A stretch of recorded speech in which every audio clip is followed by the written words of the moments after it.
യോഗ ഗുരു ബാബ രാംദേവിന്റെ ഒരു വലിയ സങ്കല്പം ഇപ്പൊ ചർച്ച ചെയ്യപ്പെടുകയാണ്.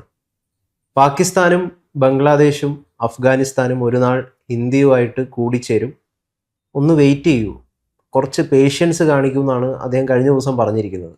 ഇത് അദ്ദേഹം മുമ്പോട്ട് വെച്ചൊരു സങ്കല്പമൊന്നുമല്ല.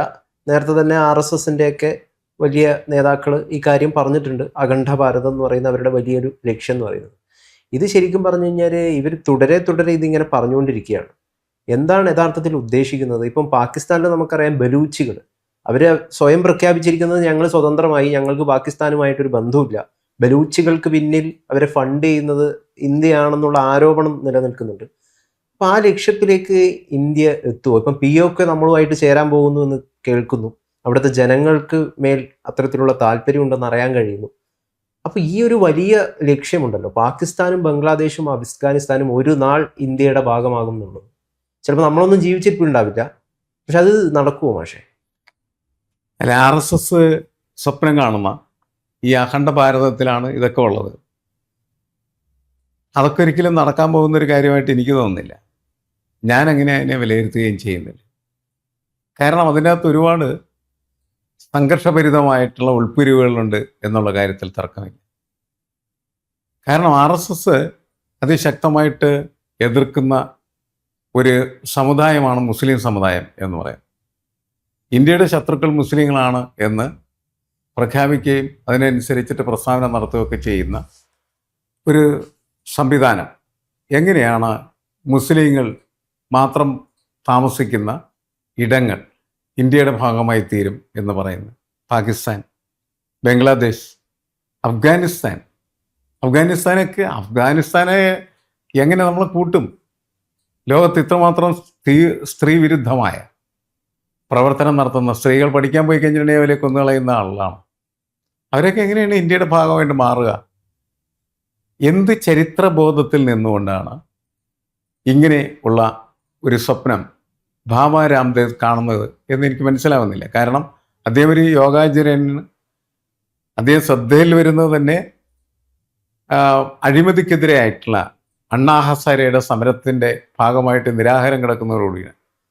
അതിക്ക് മുമ്പ് ഇങ്ങനെ ഒരാളെക്കുറിച്ച് യഥാർത്ഥത്തിൽ ഇന്ത്യ മുഴുവനുമായിട്ട് കേട്ടിരുന്നില്ല. ഒരു പാൻ ഇന്ത്യൻ ക്യാരക്ടർ അദ്ദേഹത്തിന് വരുന്നത് ഈ സമരത്തോടുകൂടിയാണ്. ഓക്കെ മാഷ്, ഇതിൽ മാഷ് പറഞ്ഞ എന്ത് തരത്തിലുള്ള ചരിത്രബോധത്തിൻ്റെ അടിസ്ഥാനത്തിലാണെന്ന് ചോദിച്ചെങ്കിലുമ്പോൾ നമുക്കറിയാം 1947 മുമ്പ് ഈ ഒരു ഭൂപ്രദേശം ഒന്നായിരുന്നല്ലോ.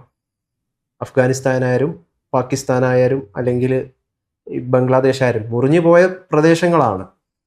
അപ്പം ആ ഒരു സാധനത്തെ തിരികെ കൊണ്ടുവരിക എന്ന് പറയുന്നൊരു ലക്ഷ്യമാണ് ഇവർ മുമ്പോട്ട് വെക്കുന്നതെന്നാണ് ഞാൻ മനസ്സിലാക്കുന്നത്. ഈ സർവധർമ്മ സമഭാവനയുള്ളവർക്ക് അങ്ങനെയാണെങ്കിൽ ഇതിനെല്ലാം ഉൾക്കൊള്ളാൻ പറ്റില്ല. അതെല്ലാം മറ്റ് പല സംസ്കാരങ്ങളാണ്. ഇപ്പം ഇന്ത്യയിൽ തന്നെ ഇന്ത്യ വേണമെങ്കിൽ നമുക്ക് കുറേ ആയിട്ട് പല രാജ്യങ്ങളായിട്ട് മുറിച്ചു മാറ്റാൻ പറ്റുന്ന ഒരു സംഗതിയാണ് ഇപ്പോഴും ഇന്ത്യ. അല്ല, ഇതൊക്കെ ശരി, തിരിച്ചുകൊണ്ടുവരാം, നമുക്കങ്ങനെ സങ്കല്പിക്കാം. നമ്മളങ്ങനെ സങ്കല്പിക്കുമ്പോൾ എന്താണ് ആ സങ്കല്പത്തിൻ്റെ അടിത്തറ എന്ന് പറയുന്നത്? ഈ പ്രദേശങ്ങളൊക്കെ ജീവിക്കുന്നതായിട്ടുള്ള മനുഷ്യരും അവരുടെ മതവും അവരുടെ സംസ്കാരവും ഒക്കെ ഉൾക്കൊള്ളാൻ പറ്റുന്ന രീതിയിൽ നമ്മൾ മാറണം എന്നാണല്ലോ. അതെ, അതല്ലല്ലോ പക്ഷെ ഇവരിവിടെ പ്രകടമായിക്കൊണ്ടിരിക്കുന്നത്. അപ്പൊ അതങ്ങനെ എന്തെങ്കിലും ഒരു വിഷയം ഉണ്ടായി കഴിഞ്ഞാൽ ഉടനെ നിന്നെ എന്ത് ചെയ്യണം, പാകിസ്ഥാനിലേക്ക് പറഞ്ഞയക്കണം എന്ന് പറയുന്ന വർത്തമാനമാണ് നമ്മളിവിടെ കേൾക്കുന്നത്. അവര് മുന്നോട്ട് വെക്കുന്നത് വലിയ വിഭജനത്തിന്റെ രാഷ്ട്രീയമാണ്. ആ വിഭജനത്തിന്റെ രാഷ്ട്രീയത്തിന്റെ അടിത്തറ എന്ന് പറയുന്നത് ജാതിയാണ്, മതമാണ്. അപ്പോൾ മതമാണ് പ്രശ്നം എന്ന് പറയുന്ന ഈ ഷാജിയെ പോലുള്ള ആളുകളും അതിനെതിരായി നിൽക്കുന്നതായിട്ടുള്ള ഹിന്ദുത്വ രാഷ്ട്രീയത്തിൻ്റെ ആളുകളുമൊക്കെ നിർമ്മിക്കുന്നത് സംഘർഷഭരിതമായിട്ടുള്ള ഒരു ഭൂപ്രദേശമാണ്. ആ ഭൂപ്രദേശം ഒരുമിച്ച് ചേരുക എന്ന് പറയുന്നത് അസാധ്യമാണ്. അതുകൊണ്ടാണ് എന്ത് ചരിത്രബോധത്തിലാണ് ഇങ്ങനെ ഇവർ സംസാരിക്കുന്നതെന്ന് ചോദിക്കാൻ പ്രധാനപ്പെട്ട കാരണം, ബ്രിട്ടീഷ് ഇന്ത്യ എന്ന ഒരു കൺസെപ്റ്റിലാണല്ലോ ഈ സാധനമൊക്കെ ഒരുമിച്ച് ചേർന്ന ഒരു ഭൂപടമായി നിൽക്കുന്നത്. അതല്ലെങ്കിൽ അതിപുരാതനമായ കാലത്ത് ചരിത്രം നമ്മൾ പരിശോധിക്കുന്ന സമയത്ത് അവയിൽ ഈ പറയുന്ന പ്രദേശങ്ങളെല്ലാം ഒരുമിച്ച് ചേർന്ന് നിൽക്കുന്ന ഒരു ചരിത്രഘട്ടം വേണമെങ്കിൽ പറയാം. പക്ഷേ ഇത് പറയുന്ന ആളുകൾ തന്നെയാണ് മുസ്ലിങ്ങളെ ഇവിടുന്ന് കെട്ടുകെട്ടിക്കണം, ഓടിക്കണം എന്നൊക്കെ പറയുന്നത്. അപ്പം പിന്നെ എന്ത് പ്രസക്തിയാണ് അതിൻ്റെ തുള്ളതെന്ന് ഞാൻ ചോദിക്കുന്നത്.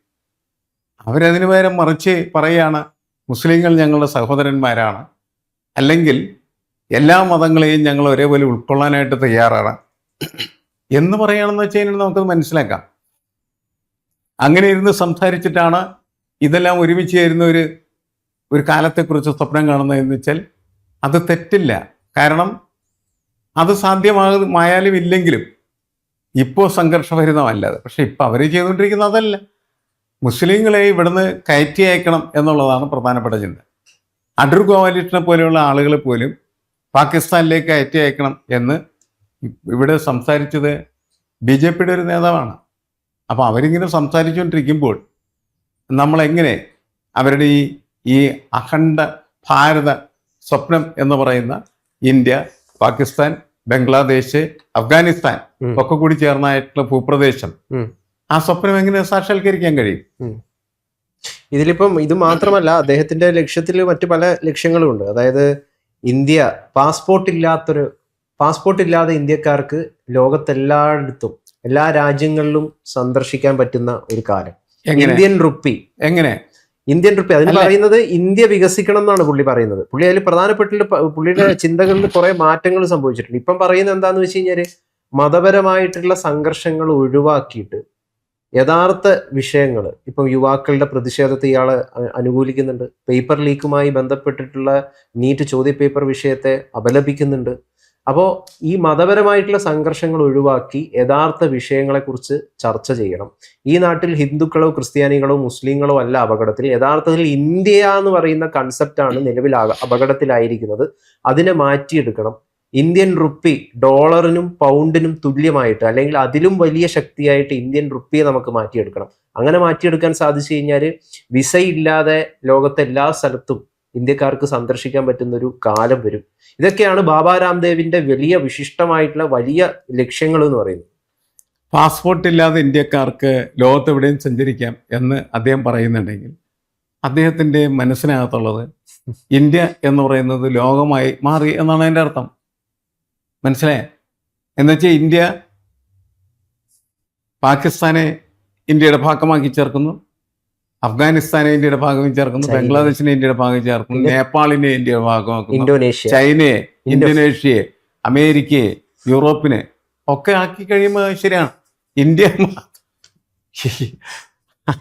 അങ്ങനത്തെ ഭ്രാന്ത് ആർക്ക് വേണമെങ്കിലും എന്ത് ചെയ്യാം, ചിന്തിക്കാവുന്നതാണ്. അതൊരു ഭ്രാന്തായിട്ട് മാത്രം നമുക്ക് കണക്കാക്കാൻ പറ്റും. നമ്മളിപ്പോൾ ഇത് വേറെ രീതിയിൽ നമുക്ക് ഇങ്ങനെ കണക്ട് ചെയ്യാം. നമ്മൾ ഈ ഗ്ലോബലൈസ്ഡ് വേൾഡ്, ആഗോളവൽക്കൃത സമൂഹമാണ് നമ്മൾ. ഗ്ലോബലൈസ്ഡ് വേൾഡ് നമ്മളെ ചിന്ത എങ്ങനെയാണ് പോകുന്നത്? തിങ്ക് ഗ്ലോബലി എന്ന് പറയുന്നത് ആൻഡ് ആക്ട് ലോക്കലി എന്നാണ് പറയുന്നത്. അത്രത്തോളം ബാബ രാംദേവിൻ്റെ ചിന്ത നമ്മൾ എടുത്തു വെച്ചാൽ പാകമാകും. കാരണം ചിന്തയിൽ നമുക്ക് ലോകം മുഴുവനും ഒന്നാണ്. പ്രവൃത്തിയിൽ നമ്മൾ ഇന്ത്യക്കാരനോ അല്ലെങ്കിൽ കേരളീയനോ അല്ലെങ്കിൽ അഫ്ഗാനിസ്ഥാനോ അല്ലെങ്കിൽ ബംഗ്ലാദേശിയോ ഒക്കെ ആയിട്ടിരിക്കാം. പക്ഷേ നിങ്ങൾ ഒരു ആഗോള പൗരനായി മാറുന്നു. ഇപ്പം അല്ലെ, ഇന്ത്യയെ വിശ്വഗുരു ആക്കി മാറ്റുക എന്നുള്ളതാണല്ലോ മോഡിയുടെ പോലും ലക്ഷ്യം. അപ്പൊ ഈ വിശ്വഗുരു സങ്കല്പത്തിൽ ഇതെല്ലാം വരും. പാസ്പോർട്ട് ഇല്ലാതെ ഇന്ത്യക്കാർക്ക് എല്ലാവരുടെയും വിശ്വഗുരുവാണ്. കാരണം പാസ്പോർട്ട് വേണ്ട. ആ ഒരു സംഗതി ഉണ്ടല്ലോ. ഇപ്പൊ യോഗ എന്ന് പറയുന്ന സംഗതി ഇപ്പൊ ഇന്ത്യക്കാർ മാത്രമല്ല, ലോകത്തെല്ലായിടത്തും ഒരു അംഗീകാരം യോഗയിലൂടെ ആക്കി മാറ്റിയിട്ടുണ്ട്. യോഗയെ എല്ലാ സ്ഥലത്തും യൂറോപ്യൻസ് ഇവിടെ വന്ന് യോഗ പഠിക്കുന്നു. അങ്ങനെയുള്ളൊരു സംഗതി ലോകം മുഴുവൻ യോഗ പ്രചരിപ്പിച്ചിട്ടുണ്ട്. അപ്പൊ ആ കണക്ഷൻ ആയിരിക്കാം ഇവര് ഉദ്ദേശിക്കുന്നത്. ലോകം മുഴുവനും യോഗ പ്രചരിപ്പിക്കുന്നു എന്നുള്ളത് ശരിയാണ്. പക്ഷെ ഒരു ഇന്ത്യൻ ഫുഡ്, ഇന്ത്യയുടെ ഒരു ഭക്ഷണം എന്ന് പറയുന്നത് ലോകത്തിൻ്റെ ഒരു ഭക്ഷണമാക്കി മാറ്റാൻ ഇതുവരെ കഴിഞ്ഞിട്ടില്ല.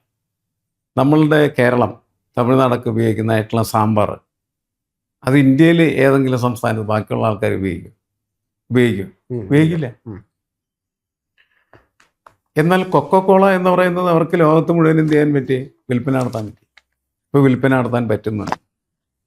ബർഗറുകൾ എന്നുവെച്ചാൽ അമേരിക്കൻ ഫുഡ്, മക്ഡൊണാൾഡിൻ്റെ ഫുഡ്, അതൊക്കെ ലോകത്ത് എല്ലായിടത്തും എന്ത് ചെയ്യുന്നുണ്ട്? വ്യാപരിക്കുന്നുണ്ട്. അതുമാതിരി ഒരു ഇന്ത്യൻ ഫുഡ് ലോകത്ത് എല്ലായിടത്തും വ്യാപരിപ്പിക്കാനായിട്ട് കഴിയുന്നില്ല എന്ന് മനസ്സിലാക്കുമ്പോൾ സംസ്കാരങ്ങളുടെ തലങ്ങളിൽ വരുന്ന വ്യതിയാനങ്ങളും വ്യത്യാസങ്ങളും വളരെ പ്രധാനപ്പെട്ടതാണ് എന്നാണ് നമ്മൾ മനസ്സിലാക്കേണ്ടത്. യൂറോപ്യൻ സംസ്കാരമാണ് എല്ലാ സ്ഥലത്തേക്കും ഇങ്ങനെ ഇരച്ചു കയറി. അത് ഭക്ഷണം, വസ്ത്രം ഇതുപോലെ തന്നെയാണ്. എല്ലാ മേഖലകളിലും അങ്ങനെയുള്ള ഒരു രീതികൾ. ഭാഷ, ഇംഗ്ലീഷ് ഭാഷ എന്ന് പറയുന്നത് ഒരു കണക്റ്റിംഗ് ലാംഗ്വേജായി, ലിങ്ക് ലാംഗ്വേജ് എന്ന നിലക്ക് ലോകത്തെല്ലായിടത്തും ഉപയോഗിക്കുന്നുണ്ട്. ഹിന്ദി അങ്ങനെ ഉപയോഗിക്കാൻ പറ്റുന്ന രീതിയിലേക്ക് കൊണ്ടുപോകണം എന്ന ആഗ്രഹം അമിത്ഷാക്കുണ്ട്. അതല്ലാതെ അങ്ങനെ ആക്കി തീർക്കാൻ പറ്റുന്നില്ല. നിങ്ങൾ പോയിട്ട് ലണ്ടനിൽ പോയി ഹിന്ദി സംസാരിച്ചിട്ട് എന്തായാലും ഒരു സാധ്യതയില്ല. പക്ഷേ ലണ്ടനിൽ നിന്ന് ഒരാൾക്ക് കേരളത്തിൽ വന്ന് ഏതെങ്കിലും ഗ്രാമത്തിൽ പോയിട്ട് ഇംഗ്ലീഷ് സംസാരിക്കാം, അതുമായിട്ട് കമ്മ്യൂണിക്കേറ്റ് ചെയ്യാൻ പറ്റുന്ന ആളെ അവിടെ കണ്ടെത്താൻ പറ്റും. അത് ലിങ്ക് ലാംഗ്വേജ് വേണം. ഇതൊക്കെ ആയിട്ട് നമ്മൾ BJP-കാരനോട് സംസാരിക്കുന്ന സമയത്ത് ഞാൻ പറയും, ഇത് അല്ല കോളനിവൽക്കരണത്തിന്, കോളനൈസേഷന്റെ വാക്യപത്രമാണെന്ന് പറയും. അല്ല ഇതിനെ അതിന് അങ്ങനത്തെ ഒരു ആംഗിൾ ഉണ്ട്, ഇല്ലെന്ന് ഞാൻ പറയുന്നില്ല. തീർച്ചയായിട്ടും. പക്ഷേ അല്ല ഇതിനെ പക്ഷേ ഇവർ കാണുന്ന എങ്ങനെയാന്ന് വെച്ച് കഴിഞ്ഞാല്, പുരാതന കാലത്തുള്ളൊരു സാംസ്കാരികപരമായ ഒരു ഒത്തുചേരൽ അല്ലെങ്കിൽ ഒരു യൂണിറ്റി ഉണ്ടായിരുന്നു, ഒരു ലിങ്ക് ഉണ്ടായിരുന്നു. ഇപ്പം ഇന്തോനേഷ്യയിലാണ് ഏറ്റവും വലിയ ക്ഷേത്രം കുടികൊള്ളുന്നത്. പക്ഷെ അവിടെ അതൊരു മുസ്ലിം കൺട്രിയാണ്. ഏറ്റവും ഭൂരിപക്ഷം ആളുകൾ, ഏറ്റവും കൂടുതൽ മുസ്ലിങ്ങൾ ഉള്ള സ്ഥലമാണ് ഇന്തോനേഷ്യ. അപ്പൊ ഈ സാംസ്കാരികപരമായിട്ടുള്ള ഒരു സംഗതിയെ വീണ്ടും കൂട്ടി യോജിപ്പിക്കുക, അതാണ് ലിങ്ക്. സാംസ്കാരികമായിട്ടുള്ള ഒരു വ്യാപനം, അങ്ങനെ ഒരു ലിങ്ക് അമേരിക്കയായിട്ടോ അല്ല മറ്റു ഭൂഖണ്ഡമായിട്ടോ നമുക്കില്ല. പക്ഷെ അത് ഉള്ള സ്ഥലത്ത് വിഭജനം സംഭവിച്ചിട്ടുണ്ട്. ആ വിഭജനത്തിന്റെ മുറിവ് ഉണക്കിക്കൊണ്ട് കൂട്ടി യോജിപ്പിക്കുക. അതെ, അതെല്ലാം സങ്കല്പങ്ങൾക്കകത്ത് നിൽക്കുന്നതും സാങ്കല്പികമായിട്ട് മാത്രം നടപ്പിലാക്കാൻ പറ്റുന്ന കാര്യവും നല്ല കാര്യങ്ങളുമായിട്ട് വേണമെങ്കിൽ നമുക്ക് കണക്കാക്കാം. പക്ഷേ ഇതിൻ്റെ അടിസ്ഥാനപരമായ പ്രശ്നം ഈ സാങ്കല്പികമായിട്ടുള്ള സാംസ്കാരിക സമന്വയം എന്ന് പറയുന്നത് സാക്ഷാത്കരിക്കാൻ നടക്കേണ്ടതായിട്ടുള്ള വ്യക്തി പറയുന്നത് എന്താണ്? മുസ്ലിം എന്ന് പറയുന്ന അപരത്വമാണ് രാഷ്ട്രീയ മേധാവിത്വത്തിന് ഉപകരിക്കാവുന്ന ഒരു പ്രതീകം. അതുകൊണ്ട് അവനെ അപരനായി, ശത്രുവായിട്ട് പ്രഖ്യാപിച്ച് ആ ശത്രുവിനോടുള്ള ഒരു നിഴൽ യുദ്ധമായിട്ട് രാഷ്ട്രീയത്തെ മാറ്റിയിട്ടാണ് ഇന്ത്യയിൽ തന്നെ യഥാർത്ഥത്തിൽ RSSും BJPയും ഒക്കെ അധികാരത്തിലേക്ക് വരുന്നത്. ബാബറി മസ്ജിദ് എന്ന് പറയുന്ന സംഭവം, അതേപോലെ തന്നെ അയോധ്യ എന്ന് പറയുന്ന രണ്ട് സംഭവമാണുള്ളത് യഥാർത്ഥത്തിൽ ഇന്ത്യയിൽ അധികാരം പിടിക്കാനായിട്ട് RSSനും BJPക്കും സഹായകരമായി തീർന്ന് അവരുടെ പ്രധാനപ്പെട്ട പ്രൊജക്റ്റാണ് അയോധ്യ പ്രൊജക്റ്റാണ് ഏറ്റവും പ്രധാനപ്പെട്ടത്. തീർച്ചയായിട്ടും അത് ഈ മുസ്ലിമിനെതിരായിട്ട് സംസാരിക്കുകയും പ്രഖ്യാപിക്കുകയും പ്രവർത്തിക്കുകയും ഒക്കെ ചെയ്തിട്ട് മുസ്ലിം വിരുദ്ധത കൊണ്ട് മാത്രം അധികാരത്തിലെത്തിയ ഒരു പാർട്ടിയാണ്. അതിനൊപ്പം നിൽക്കുന്ന ഒരാളാണ് ഇത്തരത്തിലുള്ള കാര്യങ്ങൾ പറയുന്നത് നമുക്ക് മനസ്സിലാൻ പറ്റും. സെമിറ്റിക് വിരോധികളാണെന്നാണോ? സെമിറ്റിക്, ആന്റി സെമിറ്റിക് ആണെന്നാണോ മാഷ് പറഞ്ഞു വരുന്നത്? അല്ല, ഇവര് അങ്ങനെ പറഞ്ഞിട്ടാണ് ഇവരുടെ രാഷ്ട്രീയവും അധികാരമൊക്കെ സ്ഥാപിക്കുന്നത്. അതിനുശേഷം ഈ വലിയ സാംസ്കാരിക സമന്വയത്തെക്കുറിച്ച് സംസാരിച്ചാൽ അതെങ്ങനെ ആളുകൾ സ്വീകരിക്കും, എങ്ങനെ അതിന് ക്രെഡിബിലിറ്റി ഉണ്ടാവും, വിശ്വാസ്യത ഉണ്ടാവും എന്നാണ് എൻ്റെ ചോദ്യം. പക്ഷെ ഇപ്പോൾ ഇത് പറഞ്ഞിട്ട് നമുക്ക് നിർത്താം. ഇപ്പൊ ഇതിനെയൊക്കെ കൂട്ടി യോജിപ്പിക്കണമെങ്കിൽ ആ നാട്ടിലെ ജനവിഭാഗങ്ങളിൽ കൂടി ഒരു ട്രാൻസ്ഫോർമേഷൻ ഉണ്ടാകണം. ഇന്ത്യയുടെ ഒപ്പം ചേരണം എന്നുള്ള തോന്നൽ, വികാരം അവരിൽ ആദ്യം ഉടലെടുക്കണം എന്നുള്ളതാണ്. അവര് പലപ്പോഴും ഇപ്പൊ പാകിസ്ഥാനിൽ ഏകമത വിശ്വാസികളാണ്, മറ്റു ദൈവത്തെ അംഗീകരിക്കാൻ പറ്റില്ല. അവർക്ക് അവരുടേതായിട്ടുള്ള കൺസെപ്റ്റ് ഉണ്ട്. അവരെങ്ങനെ ഇന്ത്യയോടൊപ്പം ചേരും എന്നുള്ളതാണ് ഏറ്റവും, ആ ആളുകളുടെ ഉള്ളിൽ എങ്ങനെ ട്രാൻസ്ഫോർമേഷൻ ഉണ്ടാക്കും എന്നുള്ളതാണ്. ഇപ്പൊ ഇന്ത്യക്കാർക്ക് വേണമെങ്കിൽ ഏകദൈവമാണെങ്കിലും കുഴപ്പമില്ല എന്നുള്ളൊരു അംഗീകരിക്കാൻ പറ്റുന്ന ഒരു എന്താ ഈ സർവ്വധർമ്മ സമഭാവന എന്ന് പറയുന്ന, അല്ലെങ്കിൽ യൂണിറ്റി ഇൻ ഡൈവേഴ്സിറ്റി എന്ന് പറയുന്ന ഒരു സംഗതി നമ്മളിലുണ്ട്. അതുകൊണ്ട് ഇതിനെല്ലാം പല സംസ്കാരങ്ങളെയും ഉൾക്കൊള്ളാനായിട്ട് യൂണിറ്റി ഇൻ ഡൈവേഴ്സിറ്റിക്ക് പറ്റും. പക്ഷെ ഇവർക്ക് പറ്റില്ല എന്ന് പറയുന്ന ഒരു സംഗതി ഉണ്ട്. അപ്പൊ ഇവരെ എങ്ങനെ ഇതിന്റെ ഭാഗമാക്കും എന്നുള്ളതാണ് ചോദ്യം. ഇത് വലിയൊരു സങ്കല്പമാണല്ലോ. ഞാൻ ഒരു ചെറിയ ചോദ്യം ചെയ്യും. വന്ദേമാതരം വിവാദപരമായി ദിവസം ഇങ്ങനെ പരന്നു നടക്കാനുള്ള വന്ദേമാതരം എന്തുകൊണ്ട് മുസ്ലിങ്ങൾ ആലപിക്കുന്നില്ല? അതിൻ്റെ പ്രധാനപ്പെട്ട കാരണം ഇതാണല്ലോ, ഏകമതം. മതമാണ് പ്രശ്നം. കാരണം എന്ന് വെച്ചാൽ അവരുടെ വിശ്വാസമാണ്. കാരണം വന്ദേമാതരത്തിൻ്റെ കൺസെപ്റ്റ് എന്ന് പറഞ്ഞിട്ടുണ്ടെങ്കിൽ മാതൃഭൂമി ഇന്ത്യയെ ഒരു ദേവതയായി കണക്കാക്കുന്നു. ഒരു ദേവതയല്ല, ഇന്ത്യയിൽ 3 ദേവതകളായിട്ട് അതിൻ്റെ അകത്ത് പേഴ്സോണിഫൈ ചെയ്യുന്നുണ്ട്. ഒന്ന് ദുർഗ ദേവ്, സരസ്വതി, ലക്ഷ്മി. ഇതാണ് ഇന്ത്യ എന്ന് പറയുകയാണ് ചെയ്തത്. ആ ദൈവത്തിൻ്റെ, ആ ദേവതകളുടെ മുന്നിൽ തലകുനിക്കാനോ അതിനെ പ്രാർത്ഥിക്കാനോ ഞങ്ങൾ തയ്യാറില്ല എന്നാണ് മുസ്ലിങ്ങൾ പറയുന്നത്. കാരണം ഞങ്ങൾക്കൊറ്റ ദൈവമായി ഈ ലോകത്തുള്ളൂ, അത് അള്ളാഹുവാണ്. അത് നിലനിൽക്കുന്നിടത്തോളം കാലം എങ്ങനെ ഇവരെ ഈ രാംദേവ് എന്ന് പറയുന്ന കക്ഷിക്ക് ഇവർക്കൊപ്പം കൊണ്ടുവരാനായിട്ട് കഴിയും. അള്ളാഹു നമ്മളുടെ ആളാണെന്ന് പറഞ്ഞാൽ മതി. ഇപ്പൊ RSS മേധാവി മോഹൻ ഭാഗവത് അതാണല്ലോ പറയുന്നത്. ആ. എന്താണ്, മുസ്ലിങ്ങളും ഹിന്ദുക്കളാണ്, ക്രിസ്ത്യാനികളും ഹിന്ദുക്കളാണ്, മറ്റേ ആളുകളും ഹിന്ദുക്കളാണ്, നിങ്ങൾക്ക് നിങ്ങളുടെ ആരാധന സ്വീകരിക്കാം, പ്രാർത്ഥിക്കാം, ഒരു കുഴപ്പമില്ല, പക്ഷെ നിങ്ങൾ ഹിന്ദുക്കളാണ്. ഇതാണ് പരിപാടി, ഇതാണ് പ്രൊജക്ട്, ഇതാണ്. ലോകത്തുള്ള മുഴുവൻ ആളുകളെ ഹിന്ദുക്കളാക്കി ലോകം എന്ന് പറയുന്ന ഒന്നായിട്ട് പ്രഖ്യാപിച്ച് ലോകത്തിന് പിന്നെ പാസ്പോർട്ട് വേണ്ട, അതിർത്തിയില്ല, ഭരണാധികാരി വേണ്ട, ഒന്നുമില്ല. കമ്മ്യൂണിസ്റ്റുകാരൊക്കെ സ്വപ്നം കാണുന്ന അതിർത്തി ഇല്ലാത്ത ലോകം. അതെ, അതാണ് ഇപ്പം ബാബ രാംദേവും മുമ്പോട്ട് വെക്കുന്നത്. എല്ലാവരും അവസാനം ആളുകളെ പറ്റിക്കുന്ന ഒരു സ്ഥിതിയാണല്ലോ ശരിക്കും ഈ കാര്യത്തിനകത്തുള്ളത്. അതായത് ഒരു പരിധിയുമില്ലാത്ത, ഒരു തരത്തിലും ആരെയും നിർബന്ധിക്കാത്ത, എല്ലാവരും സ്വയം റിപ്പബ്ലിക്കായി മാറുന്ന ഒരു വലിയ ലോകത്തെക്കുറിച്ചുള്ള സ്വപ്നമാണ് രാംദേവ് ഇവിടെ വെക്കുന്നത്.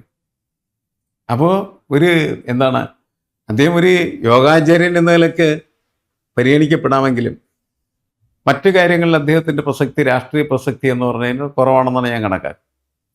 ഹരിയാനയിലെ ഒരു ഗ്രാമത്തിൽ നിന്ന് വന്ന് പാൻ ഇന്ത്യൻ കഥാപാത്രമായി മാറിയ അദ്ദേഹം തീർച്ചയായിട്ടും വ്യക്തിപരമായിട്ട് അദ്ദേഹത്തിൻ്റെ ജീവിതത്തിൽ വലിയ നേട്ടങ്ങൾ ഉണ്ടാക്കിയവരാണ്. അദ്ദേഹം ഹരിദ്വാറിൽ വലിയ ഒരു സർവകലാശാല, പതഞ്ജലി സർവകലാശാല എന്ന് പറയുന്ന സർവകലാശാല സ്ഥാപിച്ചിരിക്കുന്നു. ഏതാണ്ട് 100 കോടിയിലധികം രൂപയുടെ ആസ്തി അതിനുണ്ട് എന്നാണ് കണക്കാക്കപ്പെടുന്നത്. അതുപോലെ നിരവധി മേഖലകളിൽ ഹരിദ്വാരിൽ തന്നെ ഏതാണ്ട് 1000 ഏക്കറിലധികം ഭൂമി ഇവർക്കുണ്ട്, അദ്ദേഹത്തിൻ്റെ ആ സംവിധാനത്തിനുണ്ട്. മാത്രമല്ല ഇന്ത്യയിലെ ഏറ്റവും വലിയ ഒരു ആയുർവേദ പ്രൊഡക്റ്റ് എന്ന് പറഞ്ഞാൽ പതഞ്ജലി പ്രൊഡക്ട്സാണ്. അതിൽ നിന്നും കോടികൾ വരുന്നതിനുള്ള പക്ഷെ വലിയൊരു സംഭവമാണ് രാംദേവ് എന്ന് പറയുന്നത്.